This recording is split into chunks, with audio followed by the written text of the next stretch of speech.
ಬಲಿತಾಣ ಚೌಡಿ ಅಂದರೆ ನಾನು ಇವ್ರ ಮನೆ ಒಳಗೇನೈತೆ ಒಬ್ಬೊಬ್ಬರು ಸಾವಾಗ್ತಾಯಿದ್ರು. ದೇಹ ತಿಂತಾ ಬರ್ತಾ ಇರ್ತೈತೆ ಒಳಗೆ.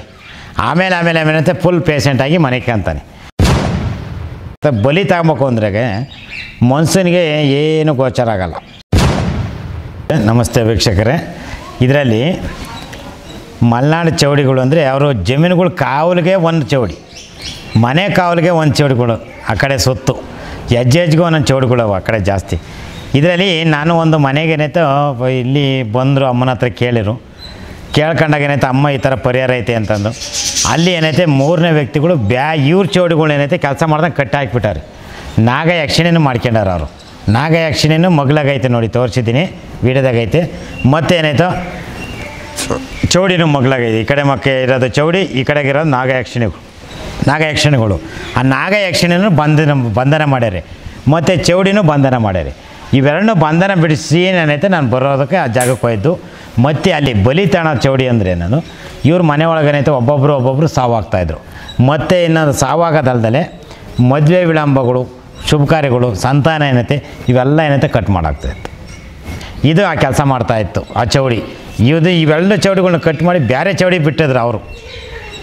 ಅದು ಹೇಗೆ ಅಂದರೆ ಒಂದು ಜಮೀನು ವಹಿವಾಟಿಕದಲ್ಲಿ ಒಂದು ಹಣದ ವ್ಯವಹಾರದಲ್ಲಿ ಒಂದು ಕಲಾದಲ್ಲಿ ಏನೈತೆ ಕಾನೂನು ಮರೆ ಹೋಗಲ್ಲ, ಇದನ್ನು ವಾಮಾಚಾರದ ಮರೆ ಹೋಗ್ತಾರೆ. ಇದರಲ್ಲಿ ಏನಾಯ್ತು, ನಾನು ಹೋಗೋಕ್ಕೆ 7 ಅವರ್ ಬರೋಕ್ಕೆ 7 ಅವರ್ ಆಯ್ತು ಅವತ್ತು. ಶಿವಮೊಗ್ಗದಿಂದ ಆಚೆ ಸಾಗರದಿಂದ ಆಚೆ ಸಿದ್ದಾಪುರದಿಂದ ಆಚೆ ಮಲೆನಾಡು ಅಲ್ಲಿಗೆ ಏನಾಯ್ತು, ಈಗ ಮಳೆ ಸಿಕ್ಕಾಪಟ್ಟೆ ಮಳೆ ಆಗ್ತಾಯಿತ್ತು. ಅಂಥದ್ರಾಗ ಏನಾಯ್ತು, ನಾನು ಜೋಗ ಜಲಪಾತ ಏನೈತೆ ಅಲ್ಲಿ ಆ ನದಿ ಶರಾವತಿ ನದಿ ಒಳಗೆ ನನ್ನ ಜಪ ತಪ್ಪುಗಳನ್ನೇನೈತೆ ಮಿಂದು ಅಲ್ಲಿಂದ ನಾನೇನೈತೋ ಇಲ್ಲಿನ ಶಕ್ತಿ ನಾನು ಹೆಚ್ಚಾಗಿ ತಗೊಂಡು ಆ ಚೌಡಿಗಳ್ನು ಬಂಧನ ವಿಮೋಚನೆ ಮಾಡಿದೆ. ಆ ಚೌಡಿ ಬಂಧನ ವಿಮೋಚನೆ ಮಾಡಿ ಆ ನಾಗ ಯಕ್ಷಿಣಿಯನ್ನು ದಿಗ್ಬಂಧನ ಹೊಡೆದ ತಕ್ಷಣ ಏನೈತೆ ಅವ್ರ ಮನೆ ಒಂದು ಎನರ್ಜಿ ಸ್ಟಾರ್ಟ್ ಆಯ್ತು. ತಿರ್ಗಾ ಮನೆ ಒಳಗೆ ದೇವ್ರ ಮನೆ ಅದು. ಇದನ್ನು ಮಾಡ್ತಾರೆ, ಇದನ್ನು ಮಾಡಲ್ಲ ಅಂತಲ್ಲ. ಇವತ್ತು ಎಷ್ಟೋ ಜನಗಳೈತೆ ಆಸ್ಪತ್ರೆ ಒಳಗೆ ಇವತ್ತು ಎಡವಟ್ಟು ಆಗ್ತೈತಿ. ಅವ್ರಿಗೇನೈತೆ ಮಾತು ಬತ್ತಿದ್ದೆ ಹೊಚ್ಕಟ್ಟಾಗಿ ಯಾವುದೇ ಆಪ್ರೇಷನ್ ಮಾಡೋಕೆ ಹೋಗಿ ಇವತ್ತು ಮಾತಿಲ್ದಂಗೆ ಆಗ್ಯಾರಿ. ಇವತ್ತು ನೋಡಿದ್ರಲ್ಲ ನಮ್ಮ ದೇವಸ್ಥಾನಕ್ಕೆ ಹೋಗಿ ಅಂತೆಂಥ ಪೇಷೆಂಟ್ಗಳು ಬಂದು ಆ ಥರ ಜನಕ್ಕೆ ಮೂಲ ಏನೈತೆ ಸಮಸ್ಯೆಗಳನ್ನ ಪತ್ತೆ ಹಚ್ಚಬೇಕು. ಈಗ ಅಲ್ಲೂ ದೇವ್ರ ಪೂಜೆ ಮಾಡಿದೆ, ಇಲ್ಲೂ ದೇವ್ರ ಪೂಜೆ ಮಾಡಿದೆ ಅಂತನ ಎಲ್ಲ ಕಡೆಗೂ ಏನೈತೆ ಎಲ್ಲ ದೇವಸ್ಥಾನಗಳು ಯೂಟ್ಯೂಬಾಗಿ ಹರಿದಾಡ್ತಿರೋದ್ರಿಂದ ಎಲ್ಲ ಕಡೆಗೂ ಸಮಸ್ಯೆಗಳಿಗೆ ಒಂದಿಷ್ಟು ಇದಾಗ್ತಾಯಿತ್ತು. ದೇವ್ರಗಳ ಮೇಲೆ ನಂಬಿಕೆ ಕಳ್ಕೊತಾ ಇರ್ತಾರೆ. ಯಾರು ಮಾಡೋದು ಬೇಡ ಅಂತಲ್ಲ, ಸರಿಯಾದ ರೀತಿಯೊಳಗೆ ಅರ್ತು ಅದೇನೈತೆ ಸಮಸ್ಯೆ ಗುರುತಿಸಿ ಆ ಸಮಯಕ್ಕೆ ಏನೈತೆ ಸಮಸ್ಯೆಗೆ ತಕ್ಕ ಪರಿಹಾರ ಮಾಡಿರಿ. ಸುಮ್ಮನೆ ಯಾವುದನ್ನು ಮಾಡಬಾರ್ದು. ಸುಮ್ಮನೆ ಅವ್ರಿಗೇನೈತೆ ಸಮಯ ವ್ಯರ್ಥ, ಅವ್ರ ಹಣಕಾಸು ವ್ಯರ್ಥ. ಅದನ್ನೇನೈತೆ ಹೇಳೋಕ್ಕೆ ಇಷ್ಟಪಡ್ತೀನಿ ನಾನು. ಯಾಕೆ ಅಂದರೆ ಇದರಲ್ಲಿ ನಾವು ಧಾರ್ಮಿಕದೊಳಗೇನೈತೆ ನಾವು ಪೂಜಾರಿ ಅನ್ನತಕ್ಕದಾಗ ಒಂದು ಗುರುಸ್ಥಾನದೊಳಗೆ ಕುಂತ್ಕೊಂಡಾಗ ಗುರುಗಳು ಅನ್ನತಕ್ಕದ್ದನ್ನು ಒಂದು ತಿಳುವಳಿಕೆ ಅನ್ನತಕ್ಕದ್ದು, ಒಂದು ಜ್ಞಾನ ಅನ್ನತಕ್ಕದ್ದು. ಆ ಜ್ಞಾನ ಅನ್ನತಕ್ಕದ್ದನ್ನು ನಾವು ಅನುಭವಿಸ್ತಿದ್ದೀವಿ, ಇನ್ನೊಬ್ರಿಗೂ ಅದನ್ನು ಅನುಭವಿಸ್ಬೇಕು, ಪಡೋಕ್ಕೆ ಅದಕ್ಕೇನೈತೆ ಒಂದು ದಾರಿ ತೋರಿಸ್ಬೇಕು. ಆ ದಾರಿ ಮಾರ್ಗ ತೋರಿಸೋದೇ ಅದು ಗುರುಸ್ಥಾನ. ಆ ಗುರುಸ್ಥಾನದೊಳಗೆ ಏನೈತೆ ನಾವು ಗೊತ್ತಿಲ್ಲದಿದ್ದೇನೆ ಯಾವುದನ್ನು ಹೋಲಿಸ್ಬಾರ್ದು. ಇದರಲ್ಲಿ ಮಹಾಲಕ್ಷ್ಮೀ ಚ ವಿದ್ಮಹೆ ವಿಷ್ಣು ಪತಿನ್ನ ಚ ಧೀಮಹೆ ತನ್ವೋ ಲಕ್ಷ್ಮೀ ಪ್ರಚೋದಯತೆ ಅಂತ ನಾವು ಅಮ್ಮಗಂತ ಕರಿತೀವಿ. ಇದ್ರಾಗ ಅಮ್ಮನಿಗೆ ಇದು ಗಾಯತ್ರಿ ಮಂತ್ರ ಆಗುತ್ತೆ. ಇದು ಮೂಲ ಮಂತ್ರ ಅಂತ ಬಂದ್ಬಿಟ್ಟು ಓಂ ಶ್ರೀಂ ಹ್ರೀಂ ಕ್ಲೀಂ ಶ್ರೀಂ. ಇದರಲ್ಲಿ ವರಮಹಾಲಕ್ಷ್ಮಿ ಮಮ ಅನುಗ್ರಹಂ ಕುರು ಅಂತೆಲ್ಲ ಅದು ಕೇಳ್ಕೊಬೋದು. ಇಲ್ಲ ಮಮ ಸರ್ವರೋಗ ನಿವಾರಣಾಯ ಅಂತಲೂ ಅಲ್ಲಿ ಕೇಳ್ಕೊಂಡ್ರು ಅವರ ರೋಗಗಳು ಏನಾಯ್ತೋ ಅಮ್ಮ ಸ್ವಲ್ಪ ಪರಿಹಾರ ಆಗುತ್ತೆ.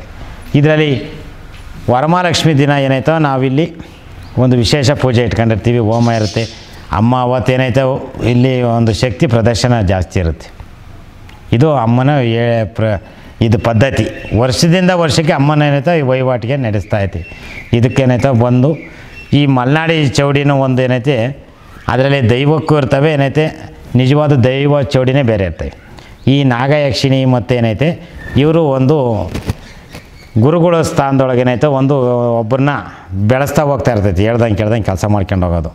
ಈಗ ನಾವು ಒಂದು ಜೀತದಾಳ ಹೆಂಗೆ ಕೆಲಸ ಮಾಡ್ತಾರೋ ಅದೇ ಥರ ಒಂದು ನಾಗ ಯಕ್ಷಿಣಿಗಳು ಮತ್ತೇನೈತೆ ದೀಪ ಯಕ್ಷಿಣಿಗಳು ಮತ್ತೇನೈತೆ ಇದು ಚೌಡಿಗಳು ಇವೇನೈತೆ ಇವರು ಆತ್ಮಗಳು. ಇವರು ಆಜ್ಞೆ ಪ್ರಕಾರ ಕೆಲಸ ಮಾಡ್ತವೆ ಕಾಯಕನ. ಅವ್ರೇನು ಆಜ್ಞೆ ಮಾಡ್ತಾಯಿರ್ತಾರೆ, ಬಲಿ ತಗೊಬೇಕು ಅಂದ್ರಾಗೆ ಮನುಷ್ಯನಿಗೆ ಏನು ಗೋಚರ ಆಗಲ್ಲ. ದೇಹದೊಳಗೆ ಸೇರಿದಾಗ ಏನೈತೆ ಸುಸ್ತು ಒಂದೊಂದು ದಿನ ಊಟ ಕೀಳ್ತಾ ಬರ್ತಾ ಇರ್ತೈತಿ. ಆಮೇಲೆ ಅವನೈತೆ ಊಟ ಬಿಡ್ತಾನೆ, ಆಮೇಲೆ ಸುಸ್ತಾಗ್ತಾ ಇರ್ತಾನೆ, ಆಮೇಲೆ ಒಳಜರ, ತಲೆನೋವು, ಕಣ್ಣು ಉರಿ, ಕಾಲು ಉರಿ ಎಲ್ಲ ಬರ್ತಾ ಇರ್ತೈತೆ. ಇವು ಮೆತ್ತಗೆ ಅವನ ದೇಹ ತಿಂತಾ ಬರ್ತಾ ಇರ್ತೈತೆ ಒಳಗೆ. ಆಮೇಲೆ ಏನಂತೆ ಫುಲ್ ಪೇಷೆಂಟಾಗಿ ಮನೆಗೆ ಅಂತಾನೆ. ಆವಾಗ ಏನಾಗುತ್ತೆ, ನಂಬಿಕೆ ಇಲ್ದಿರೋರು ಆಮೇಲೆ ದೇವಸ್ಥಾನಗಳ್ನ ಹುಡುಕಾಡ್ತಾರೆ. ಆಸ್ಪತ್ರೆಗೆ ಹೋಗ್ಬಿಡ್ತಾರೆ, ಆಸ್ಪತ್ರೆಗೆ ಏನಂತೆ ಡೆತ್ ತಾಂತಾರೆ. ಆವಾಗ ಏನಾಯ್ತು, ಇಲ್ಲಿ ಉಳ್ಕೊಳಲ್ಲ ನಾನು ಲೆಕ್ಕಾಚಾರ ಬಂದಾಗ ಅವಾಗ ದೇವ್ರುಗಳ್ನ ಇಟ್ಕೊತಾರೆ. ಆವಾಗ ದೇವ್ರುಗಳು ಅವ್ನ ಸಹಾಯ ಪರಿಸ್ಥಿತಿಗೆ ಅವತ್ತು ದೇವ್ರು ಕಾಪಾಡ್ಬೇಕು. ಇದು ನಮ್ಮ ನಾಡಿನ ಜನತೆ ಪರಿಸ್ಥಿತಿ ಇವತ್ತಿನ ದಿನ. ಇದರಲ್ಲಿ ನನ್ನ ಹತ್ರ ಈಗ ಏನೈತೆ, ಕೊನೆಗೆ ಇನ್ನೇನು ಟೈಮ್ ಆತು ಅನ್ನೋಗಲ್ಲೇ ಲಾಸ್ಟ್ ಎಪಿಸೋಡ್ಗಳು ತೋರಿಸಿದ್ದೀನಿ. ಹಾಲು ಬಿಟ್ಟಂಥ ಪೇಷೆಂಟ್ಗಳ್ನ ತಾಂಬಂದಿಲ್ಲ ಹಾಕಿದ್ರು. ಇನ್ನೇನು ಆಸ್ಪತ್ರೆ ಜೀವ ಆಗೈತೆ, ಡೆಡ್ ಬಾಡಿ ಇದು ಅಂತ ಕಳಿಸಿರೋ ನಾನು ಉಳಿಸೈತಿ, ಇನ್ನೂ ಜೀವಂತ ಓಡಾಡ್ತಾವ್ರೆ. ಅಂಥದ್ದೇನೈತೆ ಈ ತಾಯಿ ಮಹಿಮೆ. ಇದರಲ್ಲಿ ಸತ್ಯ ಬೇಕು. ನಮ್ಮ ನಾಡಿನ ಜನತೆಗೆ ಒಂದು ಒಳ್ಳೆಯದಾಗಲಿ, ಒಂದು ಲೋಕ ಕಲ್ಯಾಣಕ್ಕಾಗಿ ಇದನ್ನು ಬೆಳೆಸ್ರಿ. ಇದನ್ನು ಹೇಳ್ತಾ ನಾನು ಈ ಚೌಡಿಗಳು ಅಂದರೆ ಎಲ್ಲ ರೀತಿಯೊಳಗೂ ಕಾಡ್ತಾ ಇರ್ತವೆ. ಇಷ್ಟನ್ನು ಹೇಳ್ತೀನಿ. ಈ ಚೌಡಿಗಳು ಸೇರೋ ತಕ್ಕಲೆ ಗೊತ್ತಾಗಲ್ಲ, ಸೇರಿದ ಮೇಲೆ ಏನೈತೆ ಪ್ರಾಣ ತಾಗಿಯೋ ತಕ್ಕ ಬಿಡಲ್ಲ. ಕುಟುಂಬಗಳನ್ನೇ ನಾಶ ಮಾಡ್ತವೆ. ಇದನ್ನೇನೈತೆ ಪೂಜೆ ಮಾಡ್ಕೊಳೋರು ಅಷ್ಟೇ. ಪೂಜೆ ಏನೈತೆ, ನಾವು ಈಗ ದೇವಸ್ಥಾನ ನಾವು ಬೇಕಾದರೆ ಮಾಡ್ಬೋದು, ಬೇಕಾದ್ರೆ ಬಿಡ್ಬೋದು, ಬೇರೆಯವ್ರು ಮಾಡ್ಕೊಂಡು ಹೋಗ್ತಾರೆ. ಚೌಡಿಗಳು ಹಂಗೆ ಬಿಡಲ್ಲ. ಯಾರು ಅದನ್ನು ಕಟ್ಟಿರ್ತಾರೆ ಅವ್ರಿಗೆ ಅವರೇ ಗಂಡ ಆಗ್ತಾರೆ. ಅದನ್ನೇನೈತೆ ಅವ್ರನ್ನ ಪೂಜೆ ಬಿಡಲ್ಲ, ಅವ್ರ ಹೆಂಡ್ರ ಮಕ್ಕಳನ್ನು ಬಿಟ್ಟರು ಅವನು ಅದನ್ನು ಬಿಡೋಂಗಿಲ್ಲ. ಆ ಥರ ಚೌಡಿಗಳು. ಅದಕ್ಕೆ ಅದನ್ನು ಒಂದು ಸ್ವಲ್ಪ ಎಚ್ಚರಿಕೆಯಿಂದ ಚೌಡಿ ಹತ್ರ ಹೋಗೋದು ಉತ್ತಮ. ಎಲ್ಲರೂ ಏನೈತೆ, ಅಲ್ಲಿ ನಾನು ಮಲೆನಾಡಿಗೆ ಹೋದಾಗ 10 ಜನ ಗುರುಗಳು ಬಂದು ಎಲ್ಲ ಎದ್ರಿ ಓಡಾಗಿದ್ರು. ಅಲ್ಲಿ ಆ ಜಾಗದೊಳಗೆ ಎದ್ರಿಕೊಂಡು ಓಡಾಗಿದ್ರು. ವಾಪಸ್ಸು ಇಲ್ಲಿ ಅಲ್ಲಿಗೆ ಹೋಗಿ ಕುಂತ್ಕೊಂತಿದ್ದಂಗೆ ಏನೈತೆ, ಕುತ್ತಿಗೆ ಇಸ್ಕೊವಂತಿ ಓಡಾಗಿ ಅವ್ರನ್ನೇನೈತೆ ಎಲ್ಲ ಪೂಜೆ ಭಂಗ ಮಾಡೋವಂತೆ. ಈ ಥರ ಮಾಡಿದ್ರು. ತಿರ್ಗಿ ನಾನೇನೈತೆ, ನಾನು ಆ ದೇವ್ರನ್ನ ಅಲ್ಲಿ ಆಹ್ವಾನ ಮಾಡ್ಕೊಂಡು ಅಮ್ಮನ್ನು ತಿರ್ಗಿ ಆ ಜಾಗದಿಂದ ಏನೈತೆ ನಾನು ಜಯಶಾಲಿಯಾಗಿ ಆ ಕೆಲಸನ ಸಾಧಿಸಿ ಆ ಕಟ್ಕೊಂಡು ನೋಡ್ದು ಬಂದದ್ದು. ನಾನು ಅದನ್ನು ಅಲ್ಲಿ ನೋಡಿದ ಅದರಲ್ಲಿ ತೋರಿಸಿದ್ದೀನಿ. ನಾನು ಆ ರೀತಿ ಅದನ್ನು ಪರಿಹಾರ ಮಾಡಿಕೊಟ್ಟಿದ್ದೀನಿ. ನಮಸ್ತೆ ವೀಕ್ಷಕರೇ.